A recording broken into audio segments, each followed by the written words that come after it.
ഗജാനനം ഭൂതഗണാധിസേവിതം കപിത്തജംബുഫലസാരഭക്ഷിതം ഉമാസുതം ശോകവിനാശകാരണം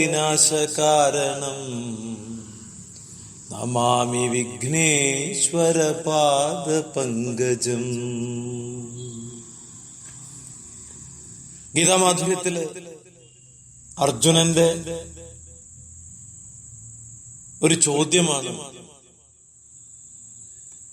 5-ാം അധ്യായത്തിലെ കർമ്മസന്യാസ യോഗത്തിലെ ആദ്യത്തെ ശ്ലോകം.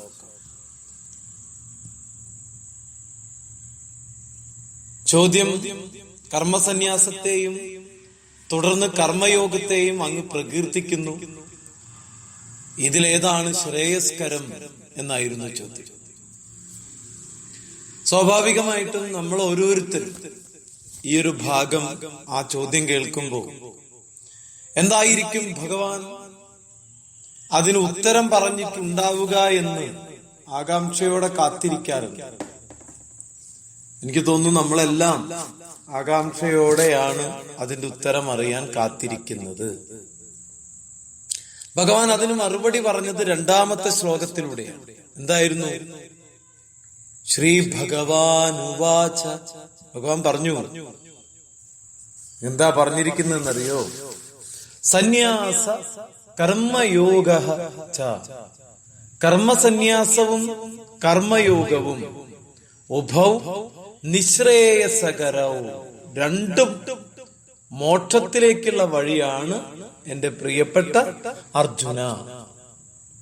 തു തയോ, എന്നാൽ അവയിൽ വെച്ച് കർമ്മസന്യാസാത്, കർമ്മസന്യാസത്തേക്കാൾ കർമ്മയോഗ വിശിഷ്യത്തെ, കർമ്മയോഗമാണ് വിശേഷപ്പെട്ടത്. അർജുനന് ആദ്യത്തെ സ്റ്റെപ്പ് കിട്ടി. ഇപ്പൊ നമുക്കൊക്കെ ആദ്യത്തെ പടി കിട്ടിയില്ലേ? രണ്ടും, കർമ്മസന്യാസമായാലും കർമ്മയോഗമായാലും ശ്രേയസ്കരം തന്നെയാണ്. രണ്ടും യഥാർത്ഥത്തിൽ അതിന്റെ വഴി തന്നെയാണ്.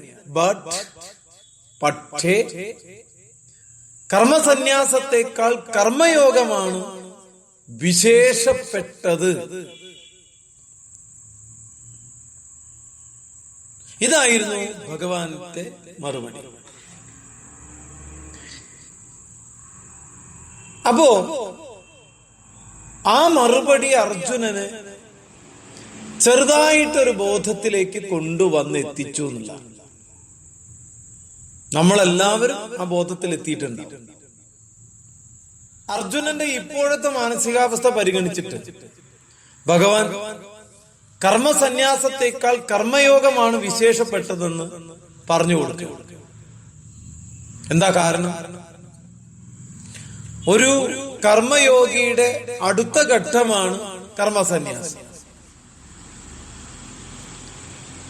ഉള്ളതല്ലേ നമുക്ക് ത്യജിക്കാൻ പറ്റും, അല്ലേ? എന്റെ കയ്യിൽ 100 രൂപയുണ്ടെങ്കിൽ അതുണ്ടെങ്കിലല്ലേ എനിക്ക് ചെലവാക്കാൻ പറ്റും. 100 രൂപ ഇല്ലാതെ ഞാൻ ചെലവാക്കാൻ നടക്കാൻ പറ്റും? സാധ്യമല്ല. അപ്പോ ഉള്ളതിനെ മാത്രമേ ത്യജിക്കാൻ സാധിക്കൂ. അപ്പോൾ കർമ്മയോഗം അനുഷ്ഠിക്കുക എന്നത് വളരെ വിഷമം പിടിച്ച കാര്യം. മനുഷ്യനെല്ലാം ആഗ്രഹങ്ങളെ മുൻനിർത്തിയാണ് എല്ലാ കർമ്മങ്ങളും ചെയ്യുന്നത്. അതിനെ സകാമ കർമ്മം എന്നാണ് പറയുന്നത്. സകാമ കർമ്മത്തിൽ നിന്ന് നിഷ്കാമ കർമ്മത്തിലേക്ക് ഒരു സാധകൻ എത്തുമ്പോഴാണ് ആ വ്യക്തിയെ കർമ്മയോഗി എന്ന് പറയും. അപ്പൊ ഈ സ്വാർത്ഥ താല്പര്യത്തെ ഉപേക്ഷിച്ച് സമൂഹ നന്മയ്ക്ക് വേണ്ടി കർമ്മം ചെയ്യുന്നതിനെയാണ് യജ്ഞം എന്ന് പറയുന്നത്. അപ്പോ കർമ്മയോഗിയെ സംബന്ധിച്ചിടത്തോളം കർമ്മം യജ്ഞം തന്നെ. അപ്പൊ കർമ്മയോഗിയുടെ അടുത്ത ഘട്ടം കർമ്മത്തെ ഉപേക്ഷിക്കുക എന്നാണ്. അത് തന്നെയല്ലേ കർമ്മസന്യാസം എന്ന് പറയുന്നത്. എന്നാൽ അർജുനൻ കാമ്യകർമ്മം ചെയ്യുന്ന വ്യക്തിയാണ്. അതുകൊണ്ട് അർജുനനെ നേരിട്ട് കർമ്മസന്യാസത്തിലേക്ക് നയിക്കുന്നത് യുക്തിസഹമല്ല എന്ന് മനസ്സിലാക്കിയത് കൊണ്ടാണ് ഭഗവാൻ പറഞ്ഞത് കർമ്മയോഗമാണ് മഹത്വം ഇപ്പോൾ നമ്മൾ ആർജിക്കേണ്ടത്.